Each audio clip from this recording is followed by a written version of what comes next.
ہے وہاں وہ آزادی اتنی لمٹس میں ہے کہ دوسرے کی آزادی میں خلل اندازی نہ ہو. ہر ایک کے حقوق بھی رکھیں اور فرائض بھی رکھیں. یعنی شتر بے مہار کی طرح ایسی آزادی نہیں کہ آپ جانور کھول دو جس کو چاہے ٹکرے مارے. اگر آپ سے کوئی پوچھے کیوں آپ نے کھول رکھے تو آپ کہیں میں نہیں چاہتا کہ میرا کتا بندھا رہے، میں چاہتا ہوں کہ یہ آزاد رہے. لیکن آپ کا کتا تو آزاد رہے مگر دوسروں کی جان اور جسم محفوظ رہے یا نہ رہے.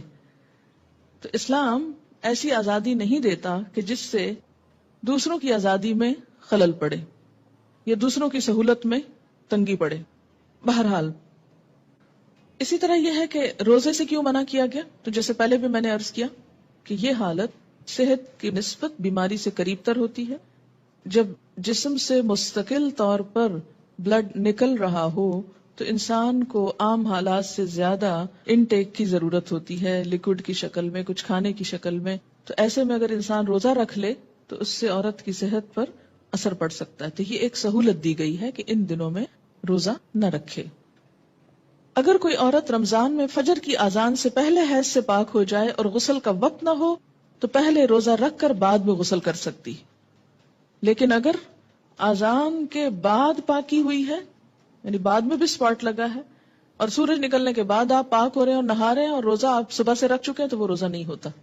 ان ابی بکر ابن عبد الرحمن كنت انا وابی فذهبت معه حتى دخلنا على عائشة رضي الله عنها قالت اشهد على رسول الله ان كان لا يصبح جنبا من جماع غير احتلام ثم يصومه ثم دخلنا على ام سلمة رضي الله عنها فقالت مثل ذلك رواه البخاري.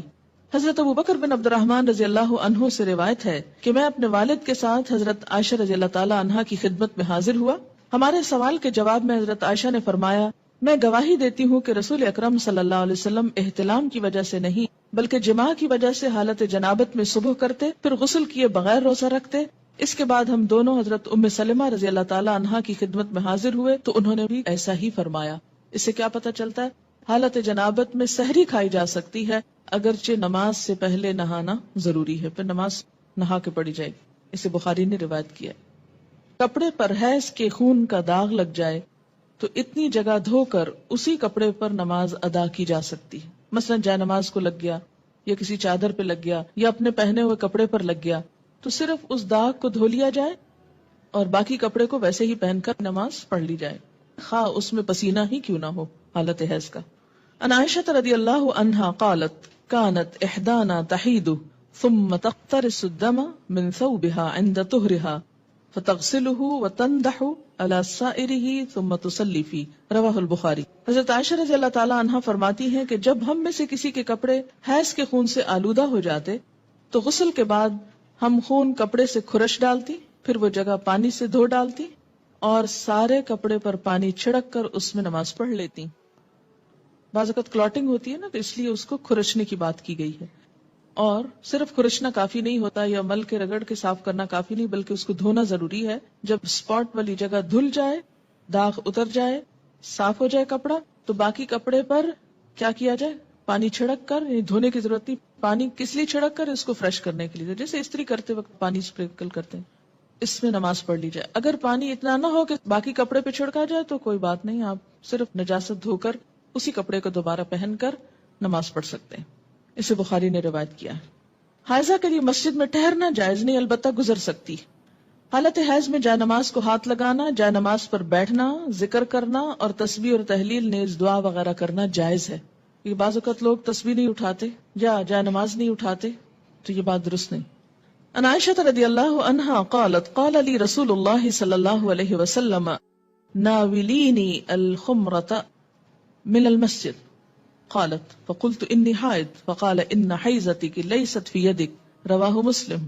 حضرت عائشہ رضی اللہ تعالی عنہا سے روایت ہے کہ رسول اللہ صلی اللہ علیہ وسلم نے مجھے مسجد میں جائے نماز لانے کا حکم دیا، جائے نماز لے کے مسجد آ جاؤ. میں نے عرض کیا میں تو حالت حیض میں ہوں. آپ صلی اللہ علیہ وسلم نے ارشاد فرمایا حیض تیرے ہاتھ میں تو نہیں ہے. اسے مسلم نے روایت کیا ہے. اس سے کیا پتہ چلتا ہے کہ بوقت ضرورت تھوڑی دیر کے لیے آ کے کوئی چیز دے جانا، لے جانا، اٹھا رکھ لینا، اس سے کوئی فرق نہیں پڑتا. ان ام عطیہ رضی اللہ عنہا قالت امرنا ان نخرج الحید یوم العیدین وذوات الخدور فیشہدن جماعت المسلمین ودعوتهم وتعتزل الحید ان مصلاہن متفق علیہ۔ حضرت ام عطیہ رضی اللہ تعالی عنہا سے روایت ہے کہ رسول اللہ صلی اللہ علیہ وسلم نے حکم دیا کہ دونوں عیدوں کے دن ہم حیض والی اور پردہ نشین یعنی تمام عورتوں کو عیدگاہ لائیں تاکہ وہ مسلمانوں کے ساتھ نماز اور دعا میں شرکت کریں، البتہ حیض والی عورتیں نماز نہ پڑھیں۔ اسے بخاری اور مسلم نے روایت کیا ہے۔ تو اس سے کیا پتہ چلتا ہے کہ پیچھے ایک طرف کو بیٹھنا جہاں 5 وقت نماز نہ ہوتی ہو، کیونکہ بسا اوقات مسجد کے کچھ ایریاز ایسے ہوتے ہیں جو صرف عید کے دن استعمال ہوتے ہیں یا کسی بڑی گیدرنگ کے موقع پر، تو ایسے میں ایک کونے میں بیٹھ جانا اس میں حرج نہیں، لیکن مین مصلی والی جگہ پر آ کر بیٹھنا درست نہیں۔ جیسے باہر کے ملکوں میں اسلامک سینٹرز جو ہیں اور مساجد یہ ساتھ ساتھ ہوتے ہیں، ایک ہال نماز کے لیے استعمال ہوتا ہے، باقی جگہیں کلاسز کے لیے استعمال ہوتی ہیں یا لائبریریز ہوتی ہیں یا کمیونٹی ہال ہوتا ہے، تو اس میں وہ جگہ جس پر دن میں 5 دفعہ نماز جماعت سے ہوتی ہو وہاں بس جانا منع ہے، باقی پوری بلڈنگ میں اوپر نیچے گھومنا پھرنا اور بیٹھنا درست ہے۔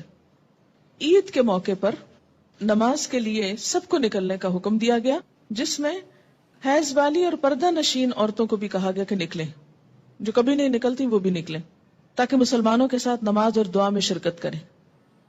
البتہ حیض والی عورتیں نماز نہ پڑھیں۔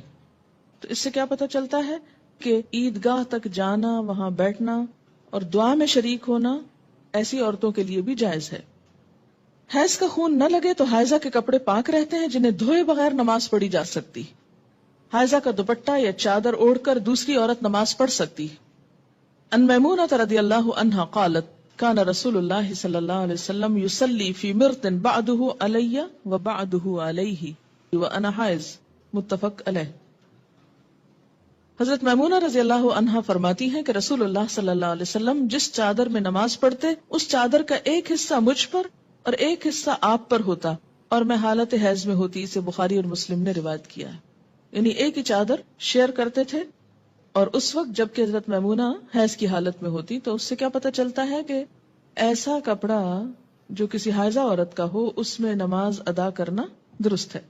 مثلا بعض اوقات آپ جیسے عید کے موقع پر اچھے کپڑے پہنتے ہیں، کسی شادی وغیرہ کے موقع پر بعد میں دوبارہ ان کو پہننے کا موقع آتا ہے تو ان کو پہن کر نماز بھی ادا کر سکتے ہیں، اس میں کوئی حرج نہیں، صرف یہ کہ نجاست نہ ہو۔